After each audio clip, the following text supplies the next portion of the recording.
Bem, 8h30, então, acho que a gente pode começar, Yuri. Então, vamos fazer 25 minutos de apresentação, 5 minutos de comentários e discussão no final. Enfim, pode apresentar em português, como você ficar mais à vontade. Eu acho que não tem nenhum gringo na plateia, então pode ser de boa. Então, por favor. Beleza, obrigado, Pedro. Bom, hoje eu vou apresentar um paper que é parte da minha tese, né, um working paper ainda, a gente está trabalhando, a gente nem tem o primeiro draft pronto ainda, então todo comentário e sugestão é super bem-vindo aqui. E nesse paper a gente está olhando as origens históricas do trabalho doméstico no Brasil, né? Mas, basicamente, o trabalho doméstico é dominado por mulheres, são empregadas domésticas que todo mundo conhece e que são um pedaço importante da sociedade brasileira. Então, nesse paper, basicamente, a pergunta, né, a ideia de persistência que a gente está vendo aqui, é estudar se práticas históricas, no caso, a prática histórica perversa de escravidão doméstica, se isso pode ter algum tipo de persistência e afetar no futuro a posição das mulheres no mercado de trabalho. E aí, quais são os mecanismos que operam, se isso realmente acontece. Beleza, em termos de design, né, o que a gente está fazendo aqui, basicamente, é linkar o censo de 1872 com o censo de 2010, né, e explorar essa variação aí no percentual de mulheres escravas domésticas, que é basicamente o número de escravas domésticas, escravas que viviam dentro das casas dos senhores. A gente consegue resgatar essa ocupação, esse tipo de ocupação das escravas no censo. E a gente explora essa prevalência, essa variação entre os municípios brasileiros, e a gente controla por um monte de controles geográficos e variáveis históricas, e a gente também consegue explorar essa variação geográfica usando um IV, né? A gente usa um índice de suitability para a agricultura, né? Um índice da Embrapa, e aí a gente consegue usar isso como instrumento para a escravidão, e basicamente a nossa estratégia de identificação roda, né, tá ao redor disso aí, né? Bom, os principais achados aqui são um leve spoiler do que vem pela frente. A gente encontra que, sim, de fato, o percentual de escravas domésticas no século XIX está associado a um maior percentual da força de trabalho feminina, que são mulheres que estão no mercado e têm entre 15 e 65 anos de idade, em ocupações, em domestic occupations, que a gente quer empregadas domésticas, enfim. E a gente acha isso, mas a gente, por outro lado, não acha nenhuma relação do percentual de escravas domésticas com o percentual da força de trabalho ocupada em outras, que se chama low skill occupations, né, que exigem menos educação formal. E aí a gente vai argumentar depois isso, falando sobre mecanismo, né? Mas a gente vai chegar lá depois. As estimações aqui com o nosso IV confirmam o que a gente está achando com o nosso Weightley Squares, e a gente ainda consegue achar uma evidência sugestiva de que isso se trata, na verdade, de uma persistência cultural do lado da demanda. Então, a gente acha que não é porque existe uma oferta maior de trabalhadoras menos educadas, mas a gente acha alguma evidência que pode ser por questão de demanda. Então, as elites hoje demandam uma prática cultural que persistiu. A gente vai tentar chegar lá e tentar convencer vocês disso, né? Que é mais um outline do paper mesmo. Bom, um pouquinho de motivação aqui nesse slide. Housemates são as empregadas domésticas, né, em 2013. Né, a ideia aqui é mostrar como isso é importante no Brasil. Então, 15% da força de trabalho feminina no Brasil era de empregadas domésticas. Isso é acima da média da América Latina, e se você compara isso com outros países, é um negócio assim, surreal. Por exemplo, você tem 17% em 2010, esses são os nossos dados, e da força de trabalho feminina ocupada como doméstica. Se você olha para a África, para os países da África, tira uma média, chega a ser 2,5%. Isso aí é um relatório da ONU que calcula isso para a gente. E se você olha para um país desenvolvido, por exemplo, esse percentual é muito mais baixo, chega a cerca de 1%. Então, isso é só uma ilustração de como isso é importante.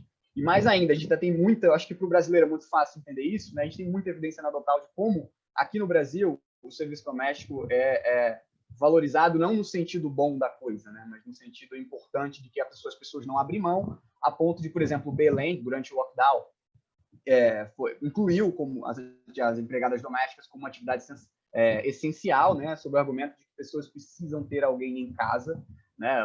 Uma coisa assim, meio que até um pouco surreal. E se a gente sabe que, por exemplo, a primeira vítima mortal de coronavírus foi no Rio de Janeiro e era uma empregada doméstica que contraiu dos seus patrões, tinham viajado para a Itália, não dispensaram a empregada, ela contraiu o vírus e faleceu, né? Enfim, isso marca muito, não só Belém, outras cidades seguiram Belém depois. Outra coisa emblemática e legal aqui de evidência anedótica, em 2018 aconteceu um movimento interessante. Algumas construtoras portuguesas, elas começaram, isso aqui é a matéria do R7, começaram a incluir o quartinho de empregado nos seus projetos, porque estava tendo uma leva de imigrantes muito grande em 2018, e a ideia era incluir um quartinho de empregados nos apartamentos, porque existe uma demanda grande de brasileiros, porque eles querem se mudar e querem ter um empregado doméstico em casa, que não é tão comum na Europa, como a gente viu ali. Enfim, isso tudo para ilustrar como a gente valoriza, e muito mais até do que outros países, o serviço doméstico. Não no sentido de bons salários, enfim. Mas... Aqui é um background, acho que todo mundo aqui está bem familiarizado com isso, né, de como a escravidão marcou o país e como o Brasil, por exemplo, foi o país que mais importou escravos do Transatlantic Slave Trade, que foi do tráfico de escravos. 40% dos afro-americanos que vieram para cá, que vieram nesse comércio de escravos, vieram para o Brasil, né? São 4,8 milhões que o pessoal estima, de 1550 até 1860, de escravos africanos que vieram para o Brasil. Mais ainda, a gente ainda foi, não só exportou, mas trouxe mais escravos, como também fomos o último país a abolir a escravidão. E escravidão, assim, completamente espalhada pelo território. Você não tinha que ter nos Estados Unidos norte, sul, e aí você tinha um lugar super escravista e o outro não. Aqui, praticamente todos os municípios, você tinha presença de escravidão. Aqui é legal essa ilustração do Debré, que foi um pintor francês que esteve por aqui, e aqui ele ilustra uma cena muito típica, né, do século XIX, que foi quando ele esteve aqui no Rio de Janeiro, de uma família rica, típica, cercada por escravo doméstico, se servindo. Né? Se você pega a obra de Debré, isso fica muito claro, né, como você tinha muito escravo andando na rua, muito escravo dentro das casas das pessoas.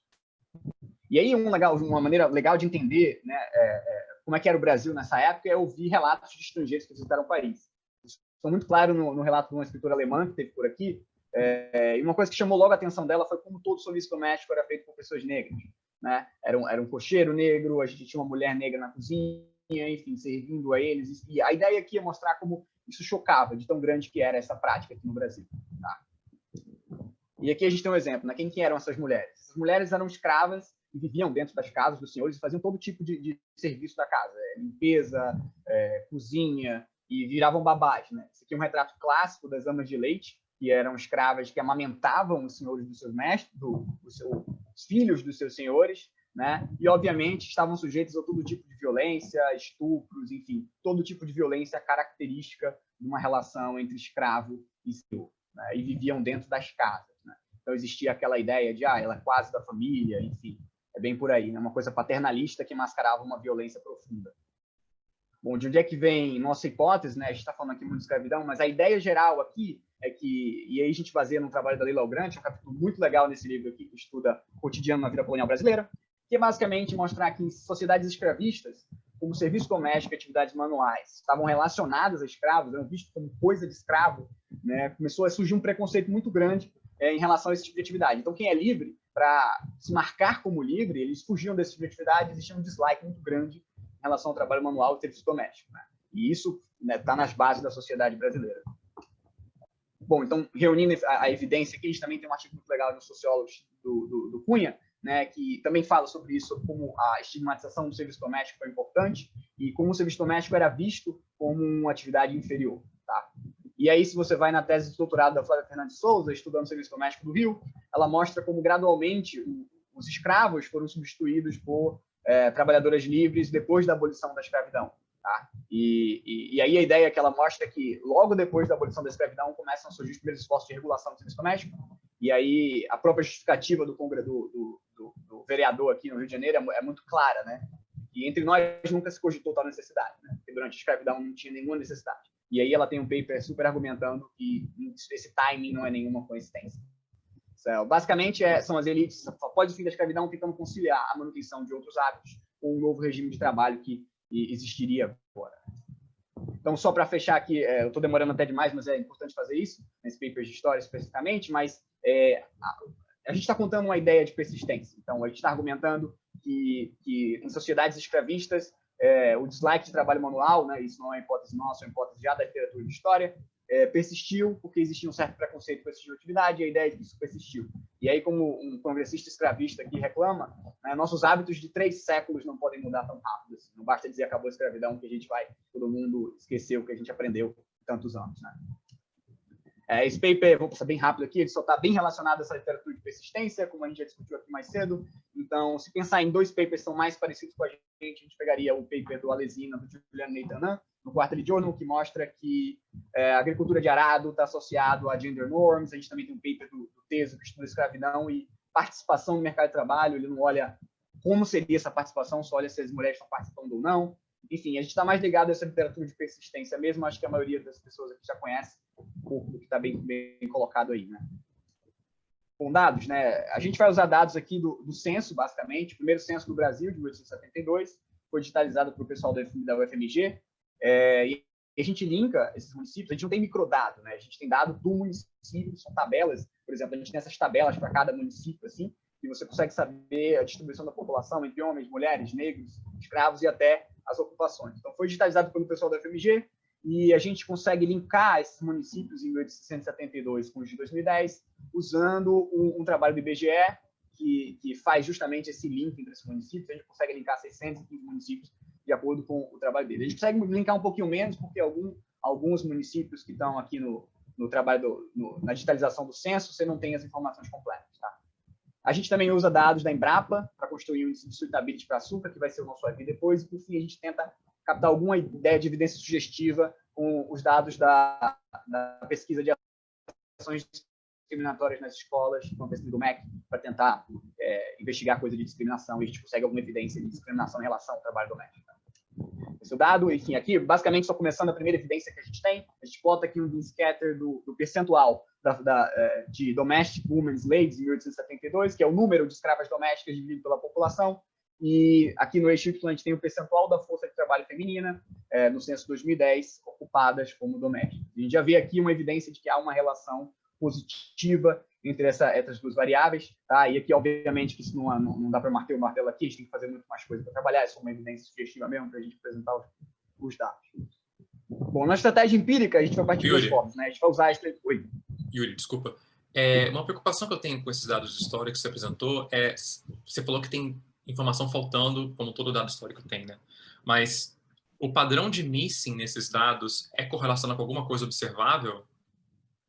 A gente não fez bem esse teste, mas se eu não me engano, são 8 cidades, né? E depois a gente faz um teste de ficar excluindo cidade da amostra, meio que pega as cidades com mais escravidão, menos escravidão, tira a capital. A gente faz esse exercício e os nossos coeficientes são muito estáveis, então a gente imagina que não, mas acho que pode ser interessante dar uma olhada nisso mesmo, se tem algum padrão observado.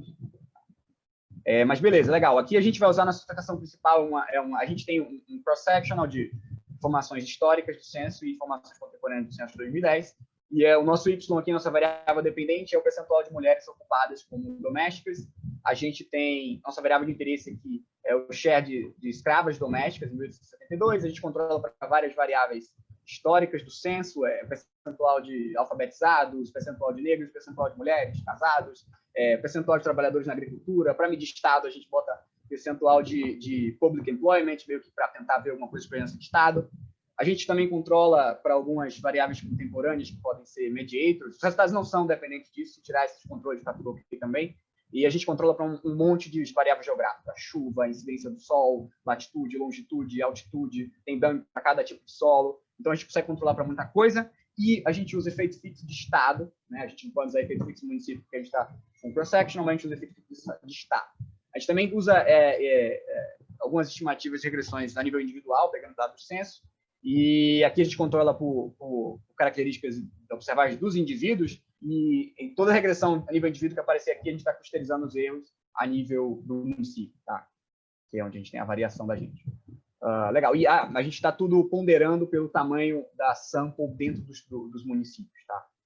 Ponderado por população dos municípios. Aqui são os baseline results, tá? Eu vou tentar passar um pouquinho mais rápido. Bom, a ideia aqui é que a gente acha uma correlação positiva, né, mesmo controlando com um monte de coisa, e o nosso coeficiente é bem estável, né, quanto mais você vai controlando e passeando entre as especificações. Se a gente mede escravidão doméstica de outra forma, por exemplo, o LN, ou normaliza pela área do município em 1872, os resultados continuam estatisticamente significantes, só muda a magnitude, obviamente, que é a medida que é diferente. A gente adiciona um aqui, porque a gente tem um município que tem registrou 0 woman domestic slaves. Enfim, aí, por isso, para não perder ele da amostra, a gente coloca aqui. bem, se não botar 1 também, o resultado fica bem estável. A ideia é só que o nosso resultado errou tanto alternativas especificações como uma medida alternativa de prevalência de escravidão. Tá. Para ter uma noção de magnitude, a gente acha que um aumento de um desvio padrão nessa medida de domestic slavery prevalence está associada a 10% de um desvio padrão no percentual da força de trabalho feminina ocupada em ocupações domésticas. Isso é 2,7% da média, parecido com o que o Eduardo Teso acha no baseline dele de 4,7% em female labor force participation. Tá? Bom, o problema aqui, a gente vai tentar agora convencer vocês de alguns problemas que pode ter nesse tipo de análise, cross-section, então pode surgir um monte de dúvida para vocês, e super justas, né? Bom, o primeiro problema aqui é a questão de erro de medida, né? Isso é muito comum quando você está trabalhando com dado histórico. Então, para tentar fugir um pouco disso, a gente faz o seguinte: ao invés de medir pela definição de ocupação do censo, porque a gente acredita que pode ter muito mais erro nessa medida, porque é muito mais difícil para o cara, o agente do censo no século XIX, acertar a profissão do escravo, mas o gênero é muito mais fácil dele observar. Ele sabe muito claramente se aquele escravo é mulher ou não, mas ele pode errar, obviamente pode haver margem para erro. Então, a gente usa outra forma de medir, a gente mede o percentual de escravas mulheres, né? O share de mulheres sobre escravas mulheres sobre a população, e a gente também usa o share total de escravos. E o padrão legal aqui é que, como esperado, o nosso beta é menor, né? Porque a gente está com a medida, deve ter menos erro de medida aqui, se houver algum, mas ela é menos precisa e representa menos a prevalência de escravidão doméstica, e os betas aqui são todos menores. Se a gente usa o percentual total de escravos, o beta é menor ainda, que é bem consistente com o que a gente espera, se a gente realmente está captando uma coisa de escravidão doméstica mesmo, e não uma coisa só de escravidão geral, com a nossa variável. Tá? E aqui, novamente, insensível às especificações, balançando muito pouco o coeficiente. Tá? Outra coisa que a gente faz aqui é um teste de falsificação. A gente pegou as ocupações mais comuns entre os escravos e mulheres, né, depois do serviço doméstico, que é a segunda mais comum. A mais comum é a agricultura, são essas farmer slaves. A gente pega o percentual dessas farmer slaves e usa como variável explicativa aqui no nosso modelo, né, e a nossa variável de interesse, como falsificação. Não é para ver nenhuma relação entre esse tipo de escravidão e o percentual da força em domestic occupation. E a gente não acha efeitos, os betas não são significantes, tem magnitudes muito baixas, e o que é legal aqui é porque isso é mais um indicativo de que a gente, de fato, está pegando uma coisa de escravidão doméstica e não uma coisa geral de escravidão, que é correlacionado com a nossa variável. Então, essa falsificação é bem legal. Por fim, a gente tem outro problema, a gente está com cross-sectional, né? E todos os problemas que podem acontecer, então a gente repete aqui a análise da OSTA, tentando medir, basicamente, o que a gente estima aqui nesse delta, quão grande teria que ser o viés nas variáveis não observadas em relação ao viés nas observáveis para que o nosso efeito fosse zero, né? E a gente consegue estimar isso com base nessa análise da OSTA e acha que, por exemplo, o nosso é bem parecido com o que o Alton G faz lá naquele paper de 2005, e basicamente o que a gente acha é que o viés teria que ser 5 vezes mais forte e no sentido oposto do viés que a gente encontra quando você vai incluindo controles observáveis no modelo, né? O que isso é muito, a gente argumenta que é pouco provável, né? Então, mesmo fazendo diferentes assumptions sobre o modelo real, a gente faz bounds aqui, né, para esse beta, usando a mesma análise da OSTA, e os bounds são todos positivos, o zero não está aqui, tá? E é tudo indicando que realmente a gente tem um efeito, e se há ou não observáveis, o papel deve ser bastante limitado. Por fim, tudo bem, cross-section, tudo bem, a gente faz a OSTA, a gente tem falsificação, mas ainda pode, it's not enough. Então, a gente vai usar um IV, né, aqui. Então, a gente usa basicamente dois dados, os dados da Embrapa, que constrói o índice de suitability. Basicamente, ela identifica nos municípios a presença de terra muito suitable, não apropriada para a agricultura, e a gente constrói esse índice. E mais ainda, a gente usa dados da análise econômica, e a gente vai usar aqui só os municípios que foram afetados pelo boom da cana-de-açúcar. Aí é porque tem que estágio. Então, essa variação geográfica na suitability só deve afetar a escravidão, onde, de fato, houve esse boom de cana-de-açúcar, que a gente sabe que foi a primeira atividade econômica intensiva em escravidão. Tá? Então, a gente vai usar só esses municípios aqui de azul. Cada ponto desse é o centroide de um município. Tá? São 175 municípios e a gente tem aqui a distribuição... Yuri, Oi. Só para avisar, 5 minutos, tá? Que você tem. Tá. Enfim, aqui é só a distribuição e a gente tem o primeiro estágio. O primeiro estágio é pouco sensível à inclusão de controles, o que é bom para a gente, né? Beleza? O resultado bem acima do esperado. A gente usa 3 definições de escravidão. A gente aqui no segundo estágio também tem um efeito robusto, que segue o mesmo padrão dos baselines, no sentido de Quando você usa medidas menos precisas, no sentido de pegar a escravidão doméstica, o beta é menor. Quando você usa o total de escravos, o beta é menor ainda, tá? A gente tem um coeficiente maior do que na baseline, tá? E aqui é bem maior, na verdade. Então, o que a gente acha que um aumento de um desvio padrão no percentual de escravas domésticas está associado a 0,72 aumentos, 0,72 desvio padrão de aumento no percentual da força de trabalho em ocupações domésticas, tá?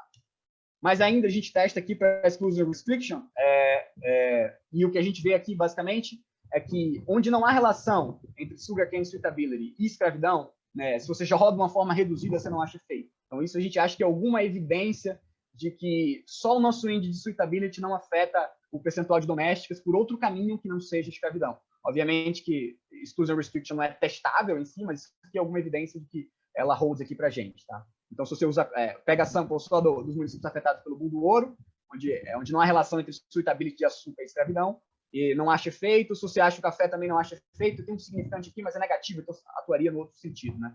Isso aqui é legal porque dá uma confiança maior no que a gente está fazendo. Mecanismo, basicamente são dois, vou tentar falar bem rápido disso. O primeiro mecanismo é via demanda, que é o que a gente está argumentando, via persistência de um preconceito em relação ao serviço doméstico. E o segundo mecanismo pode ser via oferta. Onde teve escravidão doméstica, você vai ter um pool de mulheres pobres e com uma educação formal menor, e aí, por conta disso, você vai ter uma maior oferta de mulheres pobres no mercado de trabalho, e aí, por isso, você pode acabar observando o aumento do percentual da força de trabalho. Então, primeiro, a gente roda aqui, usando o nosso índice de escravidão doméstica, roda aqui nosso OLS, nosso IV, para ver se há alguma relação entre algumas variáveis de desenvolvimento, nada que dá muito significante, tá? Com escravidão doméstica em si.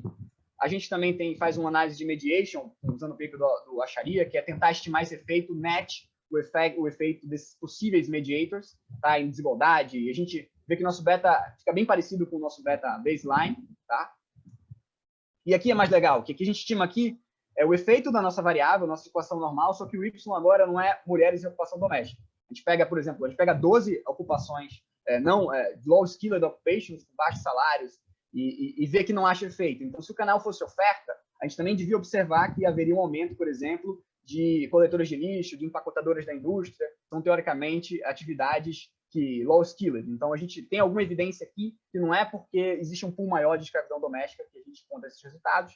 E mais ainda, como a gente acha negativo para algumas, por exemplo, ambulantes, a gente tem alguma evidência de que, na verdade, é uma realocação mesmo de less educated para serviço doméstico, do que um maior pool de mulheres menos educadas, formalmente educadas no mercado de trabalho. E se você rodar para Female Labor Force Participation, também você não acha efeito. Tá? A gente também pega imigrantes, né? A gente compara pessoas no censo que vieram de cidades que tinham baixa escravidão com pessoas que estão agora em cidades que no passado tinham alta escravidão doméstica, e constrói essa share difference, que é a diferença, basicamente, do share de escravidão onde ela está agora de onde ela veio, né? Então, essa variável é positiva quando ela está num lugar onde a escravidão é maior do que no lugar onde ela nasceu, por exemplo. E aí a gente roda essas equações e esse beta positivo basicamente quer dizer que uma mulher que sai de um lugar que tinha baixa escravidão doméstica para um lugar com alta escravidão doméstica tem uma maior probabilidade de virar empregada doméstica hoje do que o contrário, tá? Então, isso é mais uma evidência de que a gente está vendo efeito demanda, porque se fosse alguma coisa de persistência intergeracional, provavelmente ela teria menos educação formal e aí poderia estar mal inserida no mercado de trabalho. E por fim, aqui o último gráfico da gente, a gente tem essa análise ainda bem preliminar, a gente pega esses dados do Ações Discriminatórias Escolar e existe uma pergunta, né, nesses dados, é uma pesquisa realizada com a comunidade escolar, pais, professores, estudantes, aí a gente pode argumentar que isso não é bem representativo, mas a gente acha que essa análise ainda pode produzir alguns insights. Basicamente, a gente olha para essa pergunta, porque essa pergunta está no cerne do que a gente está olhando, né? Então, os entrevistados foram perguntados se eles concordam ou não com esse statement, né? Que black women are more skilled, as mulheres negras são melhores para serem domésticas do que as mulheres brancas. Isso, na verdade, é bem o que a gente está pensando aqui em termos de cultural persistência. E a gente tem aqui, eu só botei o gráfico, a gente tem uma tabela também, mas a gente mostra que existe uma correlação bem positiva entre a prevalência de escravidão doméstica no passado e o percentual de gente que concorda com essa frase, né? Aí você pode argumentar que a população escolar não é tão parecida, mas ainda assim é algum tipo de evidência que a gente consegue em favor do mecanismo de cultura, né? Enfim, estou sem tempo, mas a gente tem muito teste. A gente faz permutation para ver se, sorteando o share de escravas entre os municípios, qual que é a possibilidade de alguém estimar um beta parecido com o nosso. enfim, e a gente não, por exemplo, aqui a gente não acha que é totalmente unlikely a gente fazer isso, né? Enfim, a gente tem outros testes, a gente consegue fazer uma definição maior de domestic occupations, ao invés de usar a variável de ocupação, usa de atividade do censo. Sair dropando podia ser que as capitais hoje, em São Paulo, Rio de Janeiro, estivessem levando efeito, a gente dropa todas as cidades, os efeitos continuam. Controle para instituições coloniais lá do paper da Naritomi, a gente vai tirando cidade por cidade. Enfim, a gente tem muito exercício que a gente faz aqui ainda para... Não vai dar tempo de mostrar tudo, mas é isso se vocês perguntarem. Né? Então, só para fechar, basicamente, a gente acha que municípios que tradicionalmente tinham maior escravidão de mulheres, maior escravidão doméstica de mulheres, hoje tem um maior percentual da força de trabalho feminina ocupada como domésticas. E a gente tem IV para reforçar essas estimações, mas ainda a gente acha que os resultados não podem ser totalmente explicados pelos níveis atuais de desenvolvimento. A gente tem alguma evidência de que o mecanismo aí não é via oferta, né, é via demanda, né? E a gente tem alguma evidência de que cultura representa alguma coisa no que a gente está nesse efeito. Tá? Enfim, acho que estou estourando o tempo, né? Mas enfim, acho que é bem por aí. Se tiverem qualquer dúvida, obrigado. Muito bom, Yuri. Tem algumas perguntas aqui no chat. O Paulo, por exemplo, Arvati pergunta: não tinha escravo doméstico homem? Não tinha como olhar a proporção de mulheres no serviço doméstico? Ele resolveu isso aí. Ele resolveu. Ele resolveu? Ele apresentou o resultado em proporção. Tá. E o Henrique pergunta por que as observações caem tanto no IV? Bom, então, como eu falei, no IV a gente só está usando municípios que foram afetados pelo boom da cana-de-açúcar. E aí é uma questão de primeiro estágio mesmo, né? Então, os municípios que tiveram esse boom de cana-de-açúcar é onde a gente espera que a variação geográfica em suitability, né, que é natural, enfim, isso afete o percentual de escravidão. Basicamente por isso mesmo, por isso que a gente só fica com 175 municípios, a gente usa a definição do paper na Naritomi, no Journal of Economic History, de quais municípios foram afetados ou não por esse boom. Então, me parece que é quase mais uma questão de precisão, de você garantir a restrição também de exclusão, né? De que a questão é um fundamento histórico. Mas ainda assim eu fico na dúvida, Yuri, não, na verdade nenhuma dúvida, mais uma sugestão. Tenho a impressão de que você precisa, então, em termos de comparação, usar também a amostra restrita, né? Assim, não sei, posso estar falando alguma coisa errada, mas a sensação que dá é que você talvez tivesse pelo menos que mostrar o OLS dessa amostra restrita. Provavelmente os efeitos serão parecidos, mas não serão idênticos. E aí as comparações dos coeficientes farão mais sentido. Sim, legal. Acho que isso dá para fazer tranquilo. Se não me engano, tinha um exercício parecido e a gente já tinha feito isso, continua dando. A gente não lembra mais ou menos a magnitude, mas sim, era maior, né? Não, total, faz todo sentido isso. Faz todo sentido. Um ponto que me preocupa um pouco é essa variável de serviço doméstico do censo 72, porque, assim, grande parte, e eu não sei o quanto essa variável mede isso, muita gente, apesar de trabalhar, tá tida como serviço doméstico, ela acabava sendo contratada para fazer um serviço terceirizado para a família. Então, era muito comum venda de café, quitute na rua e etc. Então, assim, para mim, o que não fica muito claro é o quanto isso, essa variável sua aí, eu não sei se você já chegou a ver alguma coisa sobre isso, capta essa dimensão de serviço doméstico ou quanto capta outra dimensão de simplesmente você está comprando escravo para trabalhar para você em um serviço terceirizado, por exemplo, sabe? Seria outra dimensão desse fato, não exatamente um serviço doméstico, sabe? Ela, tudo bem, parte do tempo talvez a pessoa limpe a casa do dono, etc., mas outra parte do tempo talvez ele esteja fazendo outra coisa que não isso. Não, na verdade, essa é a principal motivação da gente ter essa tabela aqui no paper, né? Vamos tentar uma medida que provavelmente não tem erro em termos de número, por exemplo. O cara vai olhar para um escravo e vai saber se ela é mulher ou se ela é homem. Ao mesmo tempo, ele pode errar, pode ter alguma imprecisão, né? E, de fato, o que a gente olha é que quando você usa só o percentual de escravos mulheres, o nosso beta cai. Então, o nosso beta é bem menor. E se você usa o percentual de escravos homens, o beta cai mais ainda. Então, acho que isso é algum indicativo de que, de fato, a gente consegue captar essa relação. Eu não estou dizendo que não há esse tipo de erro. Perfeitamente, isso pode acontecer. Mas é uma coisa que assim, a gente não tem muito bem como testar, né? Então, o máximo que a gente vai procurar na literatura, alguma coisa nesse sentido, né? Mas isso aqui eu acho que é bem forte em relação a isso, né? Também sei que a gente está pegando serviço doméstico mesmo, né? Não uma coisa intrínseca de escravidão, por exemplo. Tá. E outra coisa, por que você usa, eu não tenho, esse dado de suitability da Embrapa é o mesmo da FAO, que o pessoal usa, ou tem alguma diferença? Não é o mesmo da FAO. Estou até para pegar esse dado da FAO, né, para tentar rodar com ele como alternativo, mas a Embrapa ela identificou nos municípios, eu imagino que seja até mais preciso, né, porque é uma coisa que foram no solo lá, enfim, elas identificam a presença desse tipo de terra e aí ela declassifica. Então, eu estou classificando com base se ela declara se tem presença ou não de terra suitable ou unsuitable. E a gente tem no apêndice, a gente faz uma variação dessa definição de suitability, usando esse mesmo trabalho da Embrapa, a gente tem um shapefile sobre isso, mas a gente faz definições alternativas, se só usar a terra dominante, enfim, a gente tem alguns exercícios nesse sentido, os resultados parecem seguir o mesmo padrão em termos de magnitude.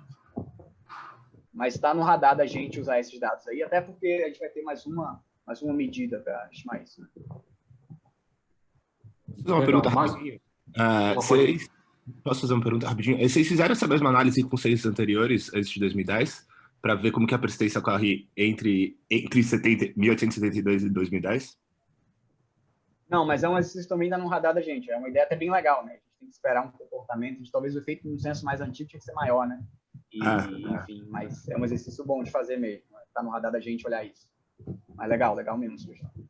Até porque nos outros censos também você consegue tirar a profissão, né? O censo de 20 tem bastante coisa, bem explicitado. Os outros varia de qualidade, mas enfim, dá para tirar bastante coisa. A gente tinha feito um exercício com o de 91, né? O de 91 é meio problemático, mas a gente conseguiu achar o beta até um pouco maior do que a gente está estimando aqui. Mas, enfim, significante, padrão parecido, né? A gente vai incluir ainda uma análise com todos, né? Vamos pegar vários censos e tentar estimar isso, fazer um gráfico, botando como é que esse coeficiente se comporta. Mas legal, sugestão mesmo. Opa, então, obrigado, Yuri. Acho que agradeço. Ótima apresentação. Tem alguns comentários ainda aqui no chat, se você quiser olhar depois, tá? Com isso a gente fecha e passa para o Fernando, o segundo paper. 25 minutos também, Fernando, e depois 5 minutos para discussão. Tá bem, obrigado. Vou compartilhar a tela aqui. Vocês estão conseguindo ver?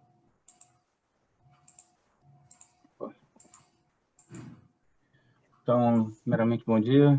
Hoje eu vou falar sobre esse meu paper, que é um trabalho em andamento, Slavery and Violence Against Black Women, Evidence from Brazil. Então, para motivar, bom, a gente sabe que a violência contra a mulher é um problema global. Eu trouxe aqui só alguns dados sobre isso. Entre 45% e 55% das mulheres na União Europeia já sofreram um assédio sexual por algum homem. Pelo menos 30% e um pouco mais de 47% sofreram pelo menos um caso de violência física e psicológica, respectivamente, nos Estados Unidos. E quando a gente foca só nas mulheres negras, o problema é ainda maior. Elas sofrem mais casos de violência física do que mulheres, no geral, nos Estados Unidos, e mais casos de violência psicológica. Além disso, também sofrem em taxas maiores, com mais casos de violência sexual do que qualquer outra raça. Uma das explicações que eu vou tentar falar sobre nesse paper é entender qual é o papel que é uma transmissão intergeracional, então, com uma construção de uma cultura de violência contra a mulher, qual é o papel que isso tem, né? Então, na literatura, a gente tem esse report do El-Faqih, Hyman e Baker, que mostra que tem uma correlação positiva entre homens que testemunharam seus pais cometendo um ato violento dentro de casa quando eles eram crianças e homens que cometem violência contra suas esposas. Isso pode ser um indicativo de que existe uma cultura de violência contra a mulher que é gerada dentro da própria casa, que é gerada a partir do comportamento da família. Como mostrado por esse paper da Alesina Brioche e LaFerrara, o papel das mulheres em sociedades ancestrais afeta a violência contra a mulher hoje. Então, em sociedades em que a mulher tinha um papel muito limitado na produção econômica, hoje em dia esses lugares têm uma maior taxa de violência contra parceiros, né? Intimate Partner Violence. O que é um indicativo de que existe, de fato, esse problema de uma criação de cultura de violência contra a mulher. O que eu quero atacar aqui nesse artigo é entender qual é o papel que a escravidão de mulheres tem na violência contra a mulher hoje. Então, tem uma socióloga, Rachel Feinstein, que ao longo do livro explica como donos de escravos usavam violência contra os escravos para reforçar essa posição dominante na sociedade. Isso era o principal instrumento, digamos assim, que eles usavam. E é possível que essa violência tenha sido passada em gerações. Então,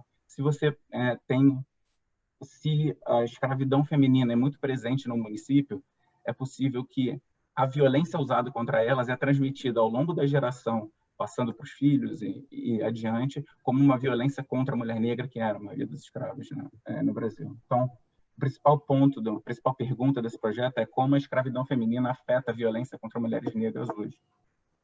Mais especificamente, o que eu quero entender é como a proporção de mulheres a proporção de mulheres escravas em 1872 afeta a violência contra mulheres negras hoje. Obviamente, essa medida de proporção de mulheres escravas é possível que seja endógena.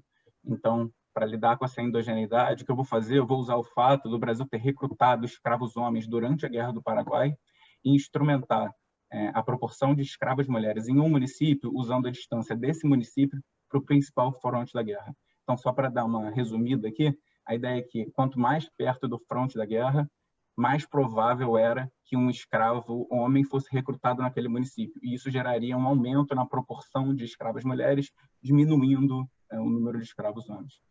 Só um indicativo dos resultados indicam que uma maior proporção de escravas mulheres em 1872 está associado hoje em dia com mais casos de violência contra mulheres negras e, mais especificamente, está associado com mais episódios de violência física e psicológica contra as mulheres negras.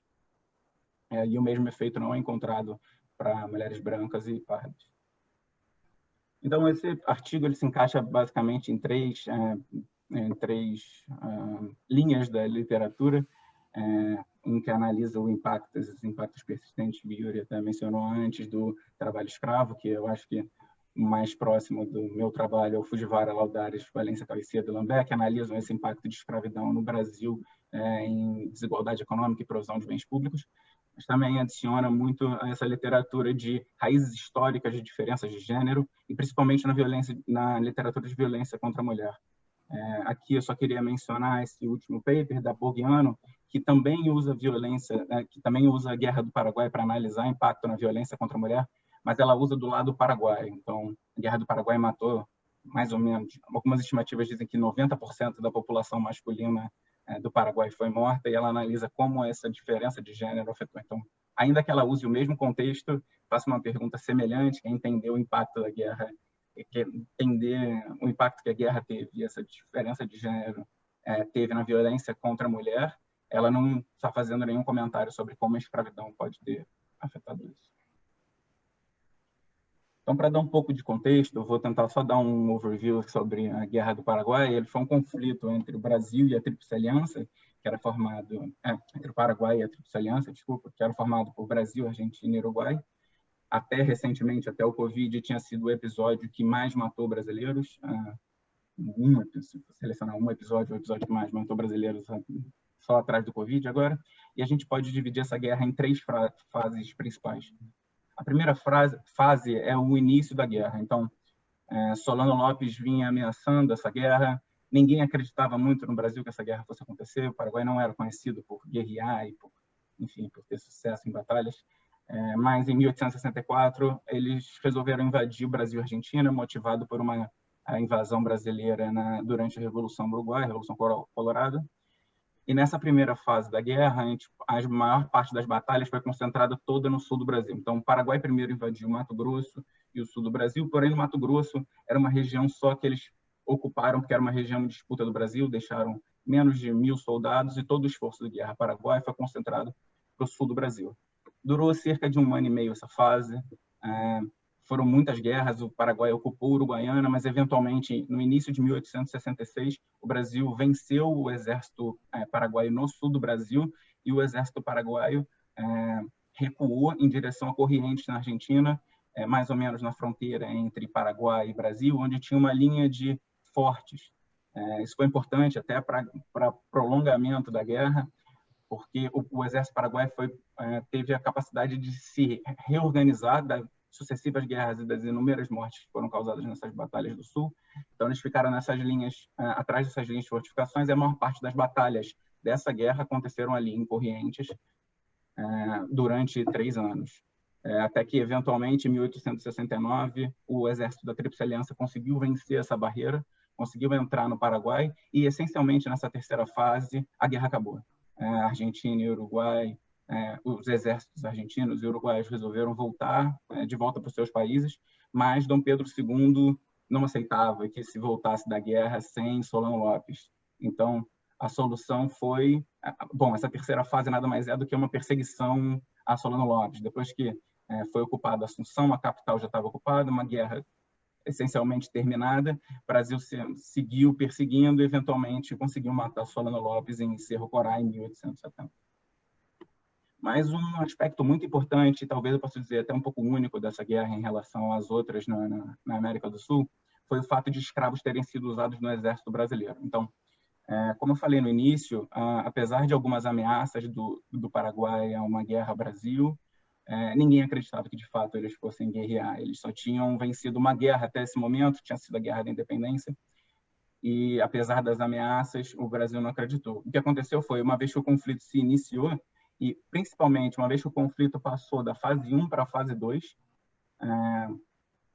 o Brasil começou a precisar de mais soldados. Faltou soldados, o descontentamento da população, inclusive, era crescente, a guerra não era para ter sido tão longa quanto foi, de fato, todo mundo esperava um conflito rápido, e uma solução que Dom Pedro II fez foi recomendar o recrutamento de escravos homens para o exército, né, para participar do conflito.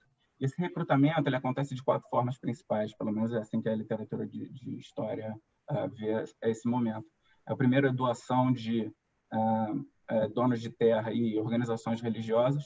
O segundo é pelo alistamento de escravos fugidos. Então, aqui o que aconteceu, tem muita evidência anedótica sobre isso, parece que o Brasil passou a fazer o exército brasileiro passou a fazer uma vista grossa para quem queria se alistar. Então, eles não procuravam saber se de fato aquele escravo era fugido ou não, se até aquele momento ele tinha algum dono ou algo assim, e eles passaram a fazer uma vista grossa e aceitar escravos fugidos para o exército. O terceiro método, que também tem um papel muito importante do exército brasileiro, é o recrutamento forçado nas ruas. Então, se tinha um escravo na rua, eles podiam prender sobre qualquer tipo de acusação, vadiagem, seja o que for, eles prendiam esses escravos e eles eram obrigados a irem participar, a serem recrutados para o exército brasileiro. O último caminho é essa substituição de homens draftados. Então, eles draftavam homens nas cidades em que eles estavam, o exército, só que, caso um homem não quisesse participar da guerra, ele podia pagar uma quantia e oferecer um escravo seu em substituição para participar no seu lugar durante o conflito. Mas, de acordo com a Constituição desse momento, somente homens livres podiam participar do exército. Então, todo esse recrutamento de escravos teve que vir junto com uma alforria desses escravos. Então, a minha ideia aqui é usar essa alforria de escravos como uma variação positiva e exógena na proporção de mulheres escravas naquele município, né? Então, eu vou instrumentalizar a proporção de escravos usando a distância para o fronte da guerra, para o principal fronte da guerra, que é Corrientes. Então, deixa eu só botar um mapa aqui para ilustrar. Talvez o mapa esteja um pouco pequeno, mas eu acho que todo mundo sabe, né? O Brasil, Corrientes é essa área aqui, que está marcada aqui no azul. Esse aqui é o Paraguai, e eu uso a distância de um município brasileiro até Corrientes como um instrumento para a proporção de mulheres. E, assim como o Yuri, tem certeza, o Pedro, controlando pelas características do município em 1872, pelas características do município em 2010, controlando latitude, longitude, efeito fixo de província e tudo mais. E depois eu vou usar esse segundo estágio para olhar outcomes de violência contra a mulher hoje, para entender como essa proporção de escravos mulheres afeta a violência contra a mulher hoje em dia. Mas uma hipótese que era o que eu estava mencionando no começo é a ideia de que o exército brasileiro foi quem teve um papel preponderante no recrutamento de escravos. Como eu falei, via recrutamento forçado, via alistamento de escravos fugidos e tudo mais. Só que eu não tenho exatamente, eu não achei pelo menos esse dado exatamente a marcha que o exército brasileiro fez da capital, Rio de Janeiro, até o sul do Brasil para a guerra, né, para a primeira fase da guerra.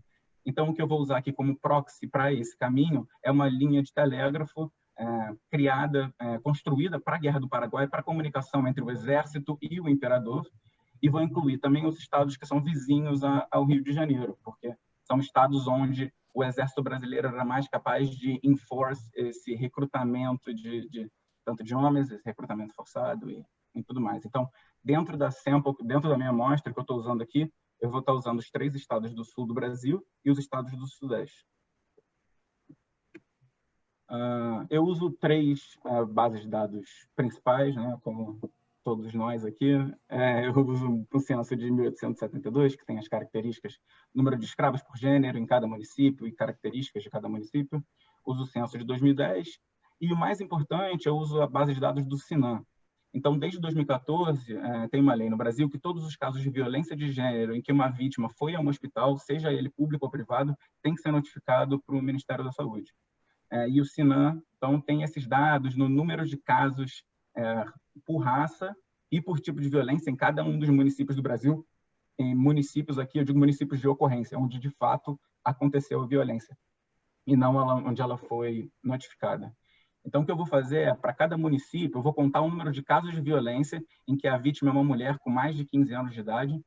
Escolhi pegar esse threshold de 15 anos de idade para tentar, talvez, não se confundir com violência contra crianças e adolescentes, mas ainda assim, 15 anos de idade pega uma parte dos adolescentes. Eu vou usar uma média anual entre 2015 e 2017 e normalizar isso, normalizando e medindo por cada 1.000 pessoas daquela raça naquele município. 2015 eu uso como primeiro ano, porque é o primeiro ano em que tem dados completos para essa violência de gênero, e 2017 é o último ano, porque em 2018 a gente não tem os dados para o município de ocorrência. Em 2019 ainda não tinha os dados, não sei se já saíram recentemente, mas recentemente não tinha os dados. Então, por isso que eu uso entre 2015 e 2017, faço uma média para tentar ter uma medida mais consistente, que sofre menos impactos de variações, por exemplo, econômicas. Então, essa é a primeira análise. Eu coloquei as estimativas de OLS. Aqui é uma regressão simples entre a proporção de escravas mulheres num município e o número de casos de violência. E aqui eu estou separando por raça em cada coluna. Então, nessa coluna 1, eu estou só olhando para casos de violência contra mulheres brancas. Na coluna 2, pardas, negras e indígenas. Né? Como a gente pode ver aqui, não parece ter muitos efeitos. Eu estou controlando para tudo, usando o efeito fixo de província, os controles de 1872 e 2010, mas parece que não existe uma relação muito forte entre essas duas variáveis. Né? Ou, como eu estava falando antes, é possível que essa medida seja endógena. Então, por exemplo, talvez locais em que as escravas eram mais bem tratadas, você tem uma proporção maior de mulheres simplesmente porque elas sobreviviam. Tem que pensar que no contexto da escravidão, mulheres sendo maltratadas, elas morrem, uma frequência, os maltratos, como o Yuri tinha mencionado, são gigantescos, os relatos são de embrulhar o estômago quando você lê todas essas situações, mas aqui a gente não está encontrando nenhum impacto. Então, a solução talvez foi, como eu falei no começo, instrumentalizar essa proporção de escravas mulheres usando a distância para o fronte da guerra, que é o que eu faço nesse slide seguinte. Esse é o meu primeiro estágio. Então a ideia aqui é, quanto mais longe você está do fronte da guerra, menor deveria ser a sua proporção de mulheres. Ou então, olhando pela ótica oposta, que era que eu estava fazendo como explicação no começo, quanto mais perto do fronte da guerra, maior a sua proporção de escravas mulheres. Aqui parece... esse primeiro estágio parece ser bastante significativo e negativo, que era o que a gente esperava, como eu falei, quanto maior a distância, menor a proporção. E essa vai ser a estatística F acima de 10 indica que o instrumento é forte, pelo menos até recentemente, esses últimos papers botaram algumas dúvidas em cima disso. Mas essa especificação 4 é que eu vou seguir ao longo do restante do paper. Como a gente pode ver, usando efeito fixo de província, os controles para 1872 e 2010. O número de observações, que eu vi que foi levantado da última vez, é semelhante ao que o Yuri, provavelmente ao que o Pedro fez também, agregando os municípios hoje em dia em municípios para se tornarem equivalentes aos municípios de 1872. Então, movendo para o segundo estágio, aqui a variável dependente é o número de casos totais, números totais de casos de violência contra mulheres. Essa aqui, então, o que a gente observa aqui, acho que a primeira coisa que salta o olho é que o efeito parece ser significativo e positivo somente para mulheres negras. Então, se você olha pelo tamanho da média da variável dependente, de 1,4 casos por cada 1.000 negros em um município, é um impacto de um aumento de 1 ponto percentual na proporção de mulheres escravas, em 1872, leva a um aumento de 22% no número de casos contra mulheres. Isso é um aumento bem significativo, bem grande, e que não é observado quando a gente analisa mulheres brancas e mulheres pardas. O efeito é bem menor. Aqui cabe uma ressalva em relação aos indígenas. O efeito, como a gente pode ver, é bem grande. Mulheres indígenas foram escravizadas no Brasil, ainda que não na mesma proporção que mulheres negras.